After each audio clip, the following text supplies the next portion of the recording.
સુરતમાં ખાડી પૂરના મુદ્દે યોજાનારા જન આંદોલનને લઈને નવો વળાંક આવ્યો હોય તેમ મગોબ અને મીઠી ખાડીના પૂર પીડિતો દ્વારા કાઢવામાં આવનારી રેલીને ગોળાદરા પોલીસે મંજૂરી ન આપતા ભારે ચર્ચા જાગી છે। પીડિતોને આક્ષેપ કર્યો હતો કે પહેલાં મંજૂરી અપાઈ હતી, પરંતુ મોડી રાત્રે પોલીસ સ્ટેશન બોલાવી પરમિશન રદ કરવામાં આવી છે। સુરતના મગોબ અને મીઠી ખાડીના પૂર પીડિતો દ્વારા જન આંદોલનના ભાગરૂપે રેલી યોજાવાની હતી, પરંતુ ગોળાદરા પોલીસે અંતિમ ક્ષણે તેની મંજૂરી આપી ન હતી। રેલી ન નીકળે તે માટે નિર્ધારિત સ્થળે પોલીસનો ચુસ્ત બંદોબસ્ત પણ ગોઠવાયો હતો। સ્થાનિકોના જણાવ્યા મુજબ પહેલાં રેલી માટે મંજૂરી અપાઈ હતી, પરંતુ મોડી રાત્રે પોલીસ સ્ટેશન બોલાવી મોબાઈલ જપ્ત કર્યા બાદ પરમિશન રદ કરાઈ હતી।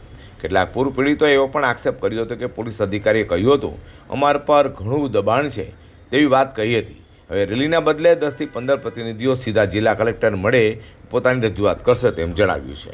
રેલીનું દરેક જગ્યાએથી પરમિશન મળી ગઈ હતી, પણ કાલે રાતે ફોન આવ્યો ગોળાદરા પોલીસ ચોકી, અમે મળવા ગયા એટલે એમાં ડીસીપી સાહેબને એવું કહેવું હતું કે તમે આ પરમિશન છે તમારે અમારું થોડું અઠવાડિયું લાગે આનું પરમિશન તમને બીયુસી માટે આપવા માટે, તો આ તમારે સાથે એક સાથે 150-200 બાઇક લઈને જાઓ તો ટ્રાફિકનો સોલ્યુશન થાય, એટલે અમારે એનું આખું વસ્તુ જોવું પડે અને પછી જ તમને આપવી પડે। એટલે તમે આ વસ્તુ અત્યારે કેન્સલ રાખો રેલીનું। જો તમારે 10-15 જણા જઈને આપવું હોય આવેદનપત્ર તો તમે આપી શકો છો। એટલે પછી અમે આવેદનપત્ર 10 થી 15 જણા અત્યારે જઈ અને આપવાના છે અત્યારે। હવે એ તો હવે હું એ જ કહું કે આપણે જે તકલીફ છે એ પણ તમે રજૂ નથી કરી શકતા આપણે સરકાર સામે, એટલે આ તો બધું એકદમનું એ જ વસ્તુ છે સારું, એટલે અમને પણ બહુ ખોટું લાગ્યું છે આ વસ્તુમાં।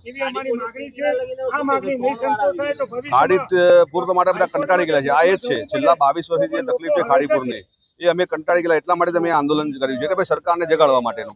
બીજું કઈ છે નહીં આમાં કે અમે રેલી બાબતે જો જઈએ તો સરકારનું ઉપર પણ ધ્યાન દોરાય અને થોડું એમને નજર પડે કે ભાઈ આ વસ્તુ સુરતમાં ખાસ તકલીફ છે કે અહીંયા જે લોકલ છે સુરતના અંદર જે નાના ભાઈ કોર્પોરેટર હોય કે ભાઈ આ તંત્ર હોય એ લોકો ધ્યાનમાં લેતા નથી, એટલે અમે ઉપર સુધી પહોંચાડવા માટે આ રેલીનું એક આયોજન શાંતિપૂર્ણ રેલીનું આયોજન કરેલું હતું અમે।